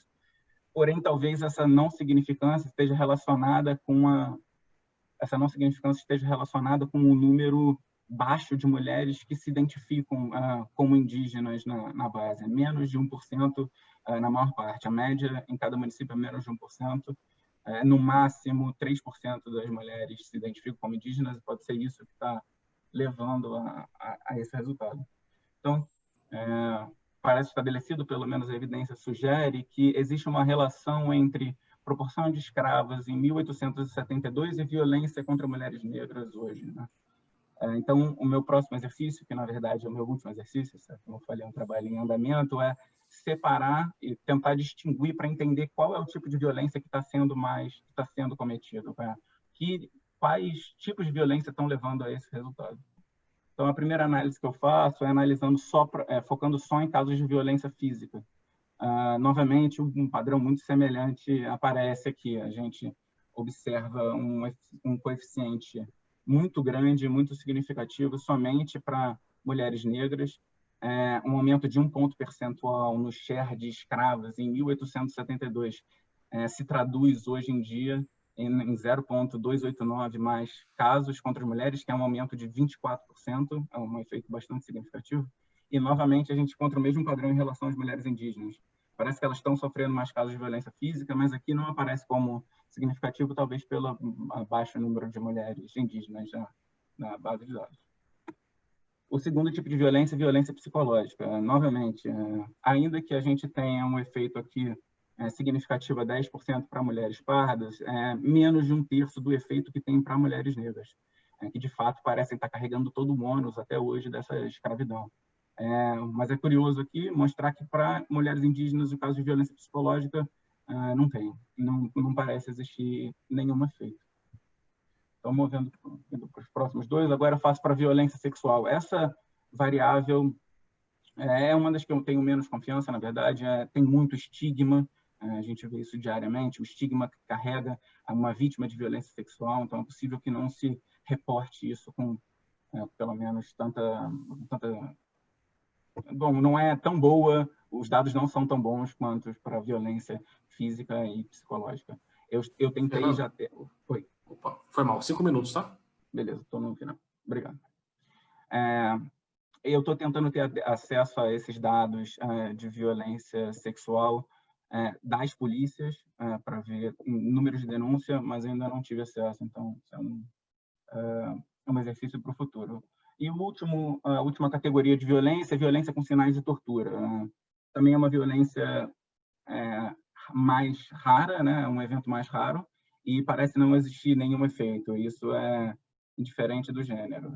Parece que nenhum efeito, e mesmo assim o tamanho do efeito não parece ser tão grande ou significativo. Então, só para terminar, começar a fechar a apresentação, eu coloquei só alguns exercícios de robustez, eu não tenho muitos. Os resultados são robustos para eu dividir e estimar cada ano separadamente, como era esperado. Mas esse segundo exercício de robustez aqui, eu acho que é mais importante. Então, como eu falei no começo, tinham dois frontes principais da guerra. O sul do Brasil, que era Uruguaiana e São Borja, e Corrientes. Eu resolvi usar o sul do Brasil como instrumento para ver se os resultados se parecem, e parece que os resultados são bem semelhantes com o que a gente observou antes, ainda que a significância caia um pouco. Aqui a gente observa que quanto mais longe se está do fronte da guerra, menor a proporção de escravas mulheres. E quando a gente analisa o segundo estágio, parece que o efeito é bem grande e significativo para mulheres negras. Para mulheres indígenas, aqui nesse caso, também foi significativo, 10%. Os resultados também eles são robustos a usar o Conley Standard Errors, né, seguindo a nova recomendação do Kelly 2020, e usando o Inverse Hyperbolic Sim do número de casos na variável dependente, só para mostrar que os resultados não estão sendo driven por observações com valor extremo, né? Então, não é um lugar, 2, 3 lugares que tem muitos casos de violência contra a mulher e tinham muitos escravos. Então, só para concluir, foi o que eu falei, é um trabalho em andamento. O que esse paper analisou foi como a composição de gênero dos escravos afeta a violência contra as mulheres negras hoje. Os resultados indicaram que o aumento de 1 ponto percentual no share de escravas mulheres em 1872 leva a um aumento de mais de 20% no número total de casos de violência contra mulheres negras, um aumento de um pouco menos de 25% em casos de violência física e um pouco menos de 35% em casos de violência psicológica. E o curioso é que o mesmo padrão não é observado em casos de violência contra mulheres brancas e pardas, ainda que a evidência subjetiva seja que, sim, a gente observa isso para indígenas, mas a falta de significância deixa essa dúvida. Para isso. Obrigado. Opa, legal. Então, tem algumas perguntas aqui no chat. O Daniel Araújo pergunta como fica o seu resultado se rodar direto o share de escravos em 72 na violência no município atual. Imagina que quis dizer violência geral, não sei. Acho que ele já mostrou essa, não foi? Eu mostrei o OLS, né? O número de casos de violência no share. Era isso? Era. Eu fiquei pensando se você rodasse a identificação de Yuri, por exemplo, suitability para agricultura, alguma coisa desse tipo, se não apareceria efeito para você. Eu não rodei ainda, mas é uma boa sugestão. Muito obrigado. Opa, você vai falar alguma coisa? Não, pode falar. Então, o Bruce pergunta se as capitais não estão mais distantes de correntes e, nesse caso, correlacionada com alguma não observável. Então, as capitais eu dropei e o resultado se mantém. Eu já tirei elas. Os municípios que contêm as capitais, elas não são incluídas num dos exercícios do artigo e se mantém, mas eu não incluí aqui, então, para fazer sentido a pergunta. Giovana Ribeiro, você consegue controlar para a existência de estrada e facilidade de chegar ao fronte da guerra?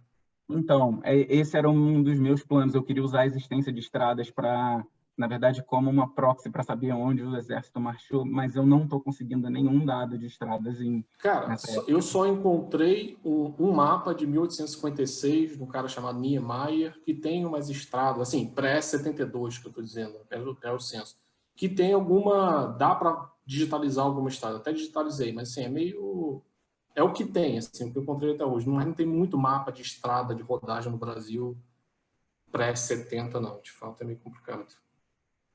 Bom, se alguém souber, por favor, manda no chat. Deixa eu ver aqui. O Vladimir, a exposição à guerra não poderia ter efeito sobre violência hoje através de outros mecanismos? Poderia, eu não... Então, é porque eles não foram exatamente expostos à guerra, né? A guerra, ela acontece só em uma cidade, né? Que eu acho que eu mostrei aqui no começo, no mapa aqui. A guerra toda, ela só acontece em uma cidade aqui no Brasil, só em Uruguaiana, em São Borja, que é bem aqui na fronteira com Corrientes. Então, a gente não teve a guerra, de fato, no território brasileiro, com exceção de São Borja e Uruguaiana, mas é possível que eu não esteja. Tem algum efeito da guerra, ou então, ao menos, dos soldados na volta da guerra, que também é um outro grande gap nesse artigo. Tem mais perguntas? Deixa eu ver aqui. Nos casos... Fernando, pode perguntar. Uma coisa que eu estava pensando tem um paper do Eduardo Teso que mostra que é bem parecida a identificação aí, né? A ideia de que você vai ter uma guerra que você vai tirar muitos homens, então você vai ter meio que ia ter mais escravas mulheres em relação ao pessoal da população, porque ia sair homem, né? E aí o Eduardo Teso acha que, e eu estou falando isso porque me levantaram aqui no chat que isso podia ser interessante, que o percentual de mulheres escravas podia ter algum efeito sobre a participação no mercado de trabalho. E aí seu mecanismo podia ser meio que uma reação ligada, sei lá, ao machismo, e não ligada necessariamente à violência que os escravos sofreram, né? É verdade, você tem razão. Inclusive, eu acho que o paper da Bogiano é isso, né? O aumento tem algumas evidências na literatura de violência contra a mulher que o aumento da força de trabalho das mulheres gera um efeito negativo, um aumento do machismo que é respondido com violência contra a mulher. Vou dar uma testada. Obrigado. Uma parada que me chamou a atenção é porque toda a literatura histórica, pelo menos, na verdade, eles sempre ressaltam que eram os municípios do Nordeste que mais enviaram gente para a guerra, né? Ou seja, você imaginaria uma relação diferente da que você achou ali, talvez uma maior distância, um coeficiente positivo, né? E você chegou a ver alguma coisa disso na literatura? Então, o que eu vi muito na literatura em relação ao Nordeste, ajudando no esforço de guerra, tem a ver com os dados que são divulgados, né? Então, eles tinham o número de doações feitas, o número de doações de escravos feitas para o esforço de guerra. Esse dado existe mais ou menos, existe muito para o Nordeste. A gente não sabe como foram esses números para o Sul e Sudeste. Então, acho que por isso, talvez, uma boa parte da literatura enfatiza muito o papel que o Nordeste teve no esforço de guerra, mas eu não sei se a evidência, pelo menos o que eu encontrei até agora, não era muito conclusiva de que, de fato, eles foram os locais que mais contribuíram com os escravos para a participação na Guerra do Paraguai. E quando você usa a distância para o Mato Grosso, você encontra alguma coisa? Não encontra nada? Ou... Não encontro nada, e isso foi um dos grandes puzzles, eu acho, do começo do artigo, que foi entender por que ninguém se importava, por que essa invasão do Paraguai no Mato Grosso não gerou nenhum impacto. Então, eu fui correr atrás um pouco mais disso e fui entender que o Brasil, até 1910, não tinha nenhuma ligação direta em termos de estradas ou rios navegáveis entre Rio de Janeiro e Mato Grosso. O único caminho era via Rio Paraguai, e eles tinham que dar a volta por dentro do Paraguai para depois entrar no Mato Grosso. Então, parece que a estratégia de Solano Lopes durante a guerra, e isso alguns historiadores mencionam, era: eu vou mandar alguns soldados para o Mato Grosso, porque essa era uma região em disputa com o Brasil, vou deixar esses soldados lá. O Brasil não conseguiu mandar escravos, tentou mandar 2.000 soldados para a região, não conseguiu, porque eles não conseguiram chegar, então não tinham. E Solano Lopes, o que ele fez foi deixar só um punhado de soldados lá ocupando aquela região, e todo o resto do esforço de guerra ele redirecionou em direção ao sul do Brasil, onde a guerra de fato ocorreu. Bem, tem mais pergunta? Se não, então, obrigado, Fernando, muito bom. Valeu, obrigado a todo mundo. Parabéns. Então, deixa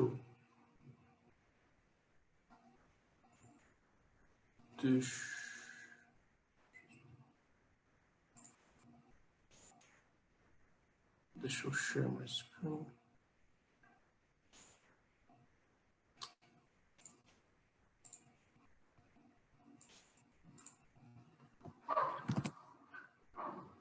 Vocês estão vendo aí minha apresentação? Beleza, então. Só marcar o tempo. Tá. Então, a ideia desse paper é analisar a industrialização, analisar a expansão de ferrovias no Brasil e sua relação com a industrialização. Aí aqui um pouco menos persistência e mais história econômica, pegando de 72 até 1950.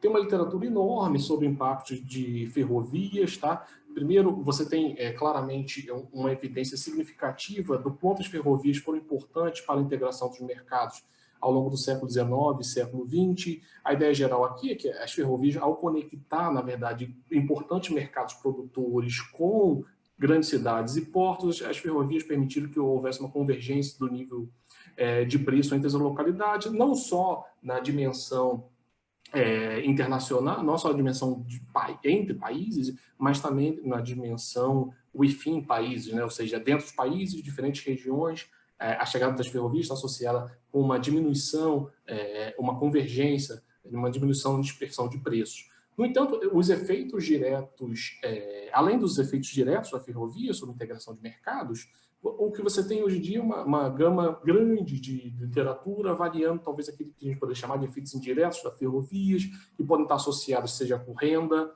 com criação de novas cidades, expansão de fábricas, ou transformação estrutural, que é o caso que a gente vai analisar aqui em particular. No entanto, quando a gente pega a literatura de transformação estrutural, o mecanismo pelo qual as ferrovias impactam a transformação estrutural ainda parece carecer de mais fundamento e de mais clareza sobre até que ponto essa transformação estrutural se dá por uma dinâmica local, de alteração local da ocupação entre os indivíduos, ou se dá mais por um processo de migração entre regiões, saindo de regiões mais rurais para regiões mais urbanas. Quando a gente analisa o caso particular do Brasil, a gente tem pouca evidência quantitativa do impacto das ferrovias sobre seja a transformação estrutural ou qualquer outra coisa no Brasil. E quando você tem, que é, por exemplo, as evidências do Summerhill, as evidências parecem indicar um impacto relativamente pequeno das ferrovias sobre a produção industrial, a industrialização no Brasil. Tá? Então, a ideia desse paper é basicamente documentar o quanto a importância da expansão das ferrovias entre 1872 e 1950 sobre o processo de transformação estrutural. Mas, mais do que isso, a gente vai tentar aqui abordar que, na verdade, para o nosso caso em particular, parece que muito mais a expansão da ferrovia está associada com uma dinâmica de transformação ocupacional local do que propriamente um processo de dinâmica, alteração da dinâmica populacional. Tá? A gente não encontra grandes efeitos sobre aglomeração ou imigração, mas a gente conta muito mais efeitos sobre uma transformação estrutural local. E a gente vai examinar dois mecanismos pelo qual a expansão da ferrovia pode estar afetando essa transformação estrutural. O primeiro é a integração de mercados, que vai permitir com que regiões diferentes se especializem em produtos diferentes, e a outra é a adoção de novas tecnologias pelo setor industrial. A gente sabe que ao longo do final do século XIX, as fábricas brasileiras acabam se expandindo pelo território, principalmente de Minas Gerais. E nesse sentido, a capacidade de você transportar máquinas de maneira eficiente do litoral para o interior era extremamente importante. Então, obviamente que tem um problema aqui, porque a expansão da ferrovia ela é associada por uma demanda, no geral está associada com o crescimento econômico, né? Então, você tem uma demanda maior por integração de mercado, que vai estar associado com a expansão da ferrovia. Obviamente, isso gera um desafio para você capturar esse efeito causal. O que a gente vai fazer aqui, a gente vai tentar usar as características da expansão do sistema ferroviário brasileiro para gerar uma variabilidade entre os municípios por estarem em regiões que a gente poderia chamar regiões mais propícias à conexão ao sistema ferroviário, por questões de custos, basicamente custos de construção dessas ferrovias nessas localidades. Né? Então a gente vai usar isso para tentar capturar esse efeito causal das ferrovias sobre transformação estrutural.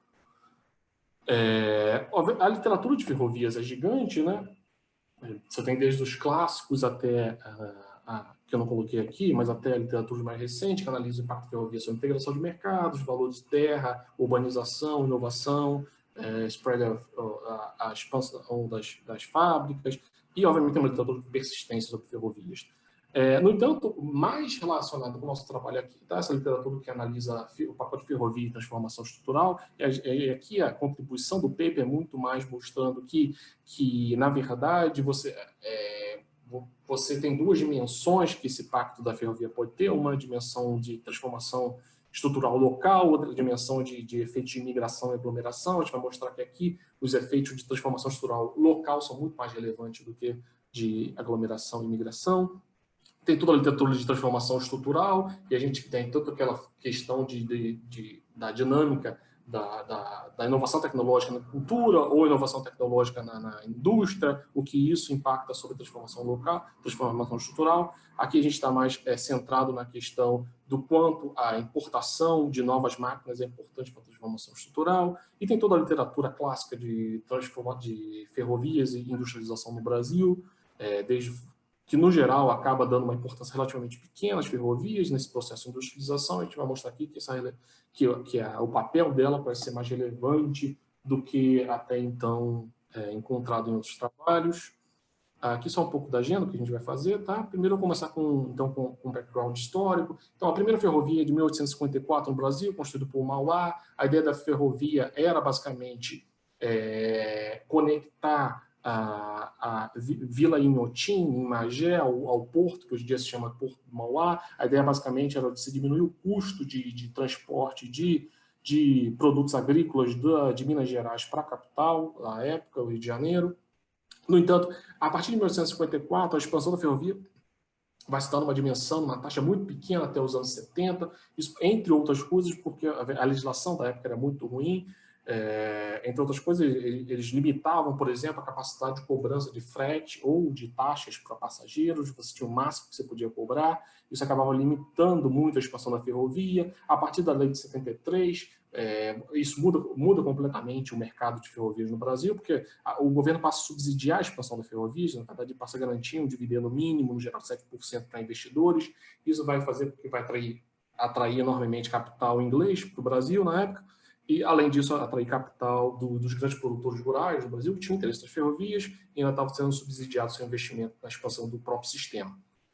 Então, de 70 à década de 30, você vai ter uma expansão bem grande do sistema ferroviário brasileiro. Você vai ter uma expansão na casa de 450 quilômetros, mais ou menos, por ano de expansão. No geral, drive basicamente pelo setor privado, com alguma participação do setor governamental. A partir de 30, o setor ferroviário brasileiro começa a entrar em declínio, não declínio exatamente, mas a taxa de expansão ela cai consideravelmente a partir dos anos 30, e grande parte das empresas ferroviárias brasileiras começam a ser estatizadas a partir dos anos 30, atingindo, não grande parte, a partir dos anos 30 começa um processo de estatização dessas empresas, tá? Que vai culminar tendo, nos anos 60 e pouco, você vai ter em torno de 96% das empresas ferroviárias estatizadas já. Aí depois começa o declínio, né?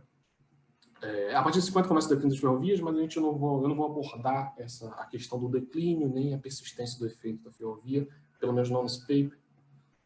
Aqui são alguns mapas da expansão. A gente viu aqui até os anos 30 a expansão é muito forte, a partir dos anos 30 começa a ter uma diminuição. De toda maneira, a gente viu o quanto essa ferrovia cresceu. Isso te dá não só pela extensão da malha, como também pelo número de estações, pela tonelada transportada e pelo número de passagens vendidas.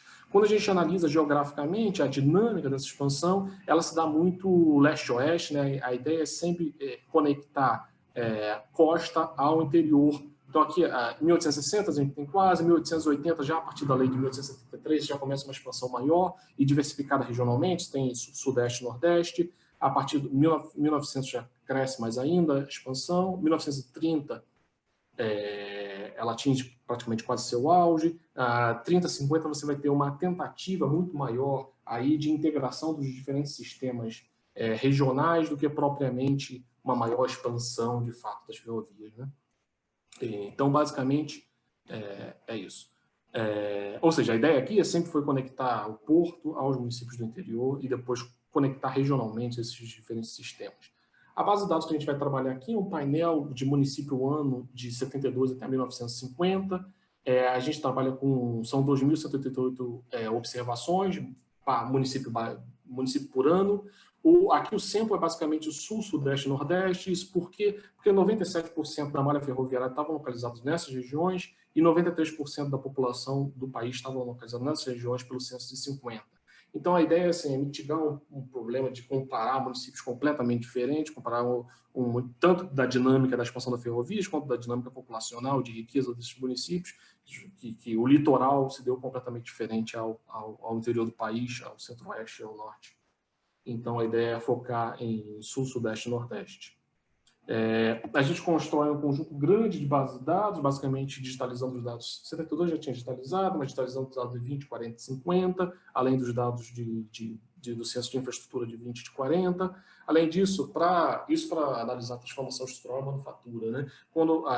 Para analisar a questão de integração do mercado, a gente usa dados do questionário de agricultura do Brasil, que é basicamente um questionário por município no Brasil, que tem dados, uma das poucas fontes com dados de preço para o Brasil nessa época. Você tem preço de alguns produtos agrícolas e alguns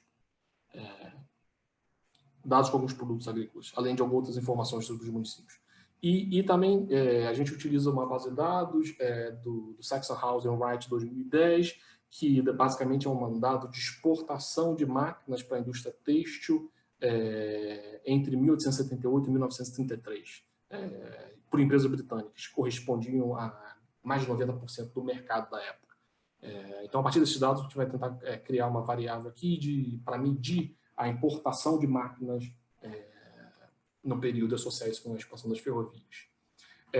Tem um problema aqui, obviamente, de você ligar esses censos ao longo do tempo. A gente, no geral aqui, a gente vai manter a divisão administrativa de 1862 e conectando, agregando esses municípios de 50, 40 e 20 à divisão administrativa de 72, a gente faz um processo similar ao que é feito nos Estados Unidos e Brasil, que o Yuri e o Fernando também fizeram.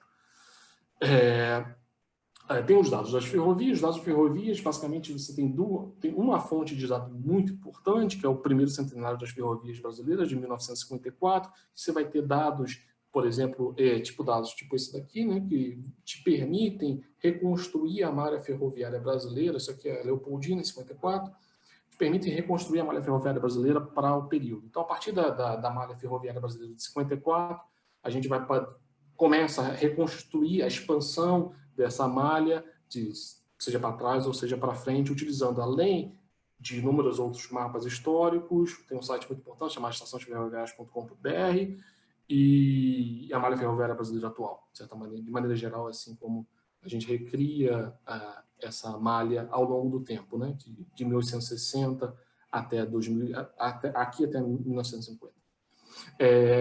Além disso, tem dados para o nosso IV, um conjunto de controles que a gente vai controlar. Então, o nosso baseline aqui vai ser o 172, que é o primeiro que a gente consegue construir um conjunto de variáveis de controle, mas, obviamente, tem controle por variáveis também geográficas, do IBGE, Embrapa e desse consórcio para dados espaciais. Além disso, dados de estrada e portos, para tentar capturar um pouco do baseline da infraestrutura de transporte da época, né? Qual a ideia da estratégia empírica? Bem, a estratégia empírica é analisar o impacto das ferrovias sobre transformação estrutural no município I, na região R, no ano T. Aqui, a nossa variável de ferrovia, aqui é uma dummy se o município está a menos de 10 km de uma linha ferroviária.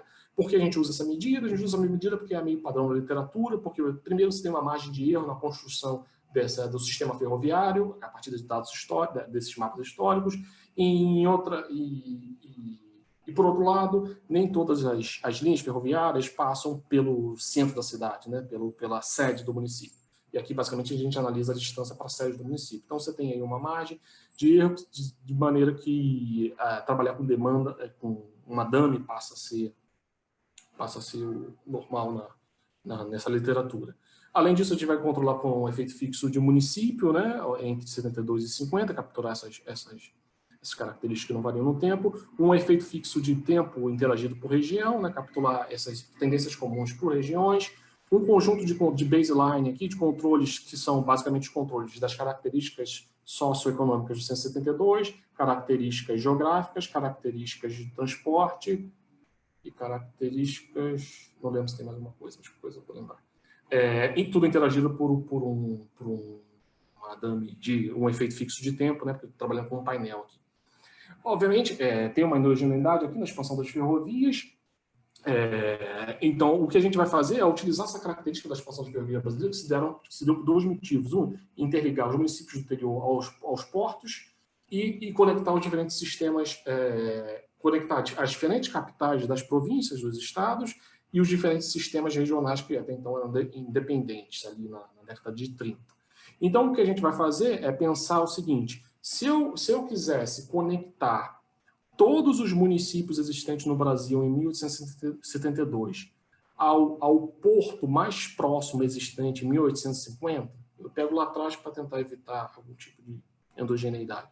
Qual seria aquela malha que minimizaria os custos de construção, supondo que sua função custo ela é diretamente proporcional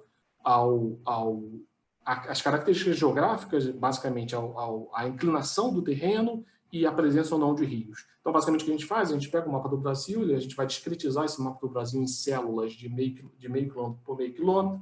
Cada célula dessa vai ter uma função custo que vai ser proporcional à inclinação do terreno, mais uma penalidade para caso você tenha que atravessar um rio. A partir daí, a gente constrói esse conjunto de caminhos de menor custo. Tá? Com esses caminhos de menor custo, a gente vai olhar cada município e vai olhar. Aqui, por exemplo, o verde é o custo, quanto mais escuro, maior o custo de atravessar aquela célula, e o azul é o least cost path, é o caminho de menor custo. Então, basicamente, a variação que a gente vai trabalhar no nível do cross-section aqui é basicamente a porcentagem de quadradinhos de células azuis sobre o total de células verdes existentes nesse município. Tá? Então, para cada município, a gente vai ter essa porcentagem de least cost path sobre o total de células do município. Essa é a variação do nível cross-section da nossa análise. Mas, obviamente, aqui a gente está trabalhando com um painel, então então a gente acaba tendo que trabalhar com a variação tanto no cross-section como a variação temporal. E então a gente vai interagir essa porcentagem na extensão total da malha ferroviária no país no ano T. A ideia desse instrumento, obviamente aqui a gente vai controlar por um conjunto de variáveis, mas a ideia desse instrumento é ser tipo um shift share modificado, onde aqui, basicamente, o nosso share seria essa porcentagem de least cost path sobre o total de células daquele terreno, e o nosso shift seria a extensão total da malha ferroviária no Brasil no ano T, né? Ou seja, como a gente viu lá no paper do Goldsmith, 2020, a ideia básica aqui, a hipótese básica desse tipo de instrumento é que, basicamente, nossos shares eles não podem estar correlacionados com outra característica do baseline, né? Ou seja, você pode ter choques correlacionados com a extensão total da malha ferroviária, mas esses choques não podem se dispersar, se distribuir entre os municípios da mesma maneira como se distribui esse nosso least cost path, né? Então, essa é a ideia por trás. Aqui eu vou tentar trazer algumas evidências de que esse least cost path não está associado com as características de baseline dos municípios. Aqui é o primeiro estágio, a gente vê que o instrumento está associado positivamente com a DAMI da presença de ferrovias, e o instrumento aparentemente é forte, mesmo quando a gente controla com um conjunto de variáveis, seja do baseline, seja de efeito fixo e etc. Aqui a gente mostra, no cross-section, a gente faz uma regressão desse least cost path nas características do censo 72, que é o nosso baseline, dos municípios que não tinham ferrovias, que era a maioria naquele censo, naquele ano. Então a gente mostra aqui que, na verdade, esse least cost path não está associado com nenhuma característica observável desses municípios para esse período, o que corrobora a nossa hipótese de identificação. Agora a gente vai olhar o impacto. Aqui o impacto das ferrovias sobre o share de pessoas trabalhando na agricultura. O que a gente encontra é que, na verdade, a expansão da ferrovia nesse período de 72 a 50 está associada com um declínio de 20 pontos percentuais no share de pessoas trabalhando na agricultura. Tá? Quando a gente olha para onde esse pessoal foi, 14 pontos percentuais foi para a manufatura, serviços a gente não encontra nenhum efeito, apesar de a gente ter um efeito significante. A gente vai achar que, na verdade, essa relação ela se dá na dimensão, quando a gente analisa particularmente a manufatura, ela se dá na dimensão tanto intensiva, quanto na margem intensiva, quanto na margem extensiva, com uma maior probabilidade de você ter fábricas nesses municípios, mas também um maior número de trabalhadores por fábrica nesses municípios. Aqui a gente faz alguns trabalhos de heterogeneidade, a gente não mostra que esses efeitos aparentemente não estão advindos de realocação econômica. Quando a gente analisa a população, surpreendentemente, a gente não acha um efeito significante.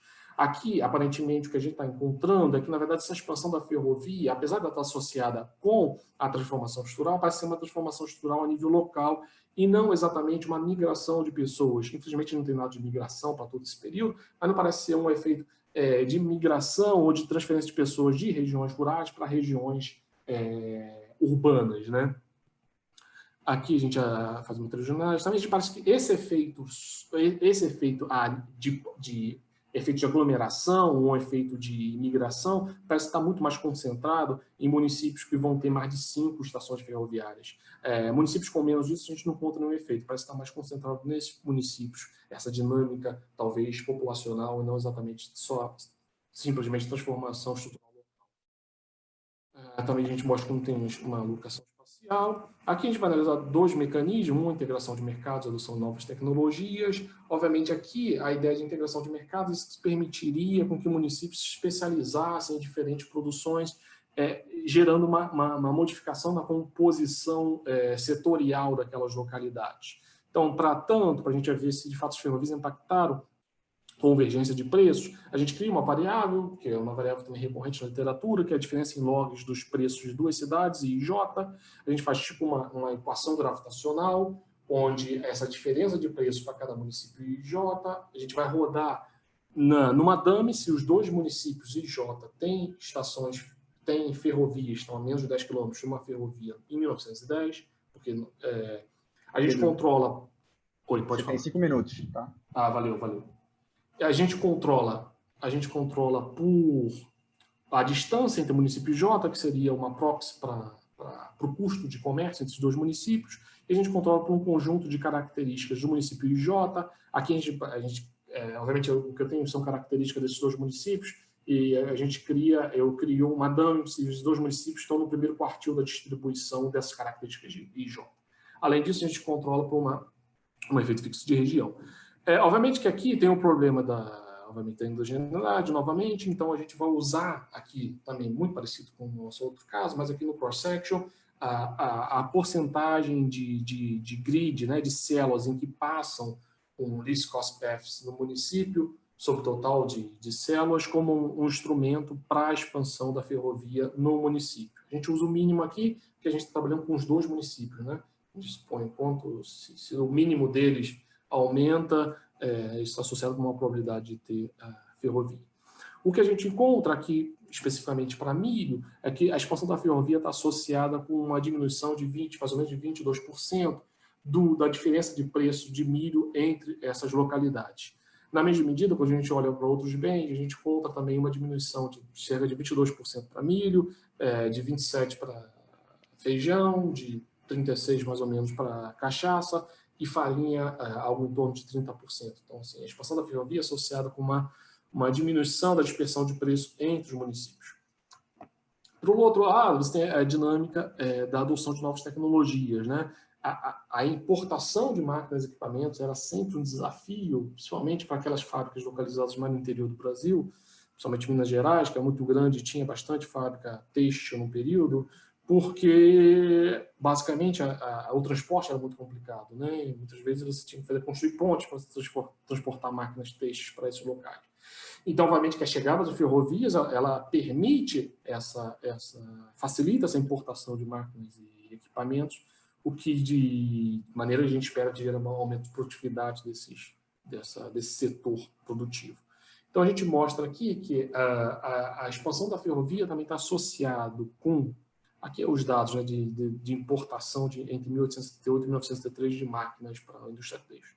Está associado com uma maior probabilidade de você importar uma máquina têxtil inglesa e está associado com o maior número de máquinas têxteis inglesas importadas pelos municípios, ou seja, a ferrovia aqui é associada com maior importação de máquinas e equipamentos da indústria têxtil, né, importada.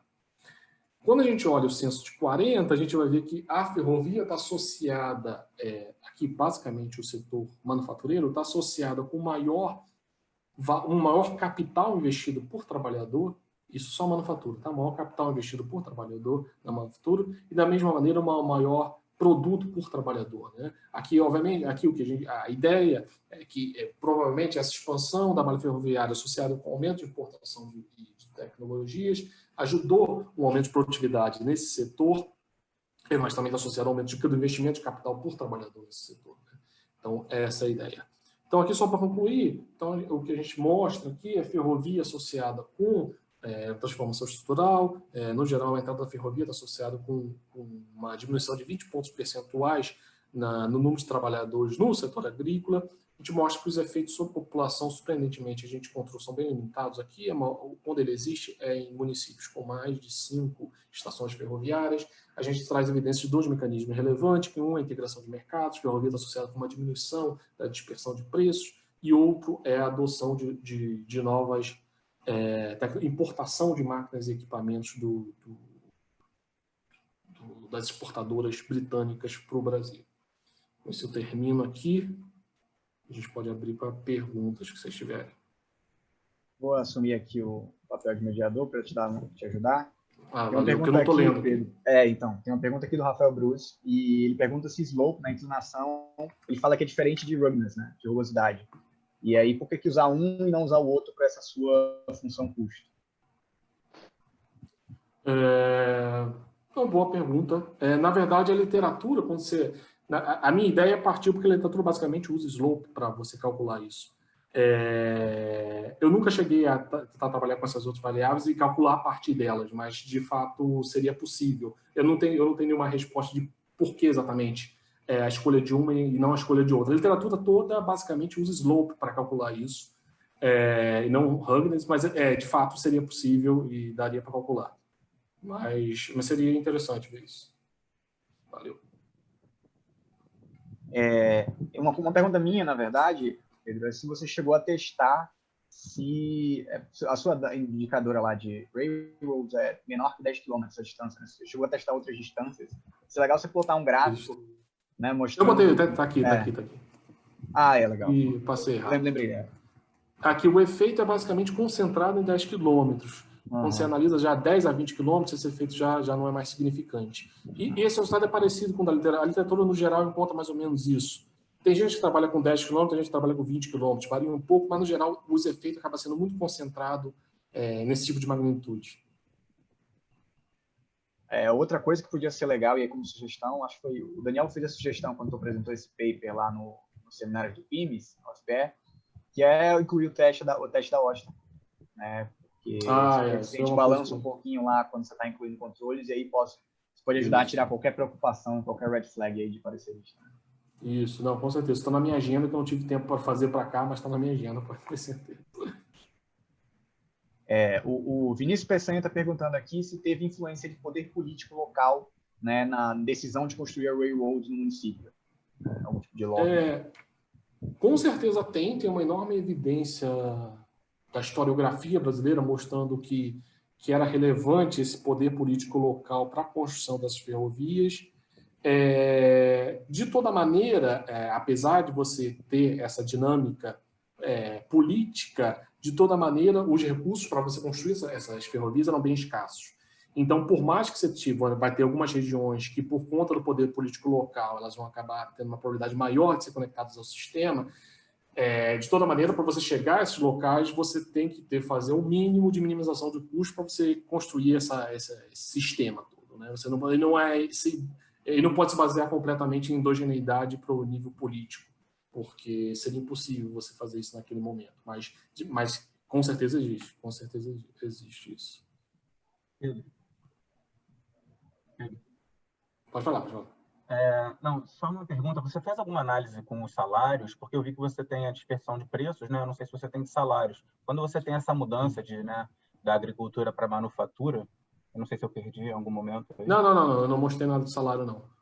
Mas fala. Então, não, eu queria entender qual é o impacto, né? Porque, por um lado, eu não sei se esses trabalhadores estão sendo expulsos da agricultura ou do campo para a construção do railroad, por isso que eles tiveram que ir para os centros urbanos, mas, por outro lado, tem um aumento de importação de máquinas. Então, pode ser, tanto no lado da oferta, um aumento de trabalhadores migrando para os centros urbanos e trabalhar nas manufaturas, ou no lado da demanda, né? As empresas comprando mais máquinas e expandindo o tamanho da sua produção.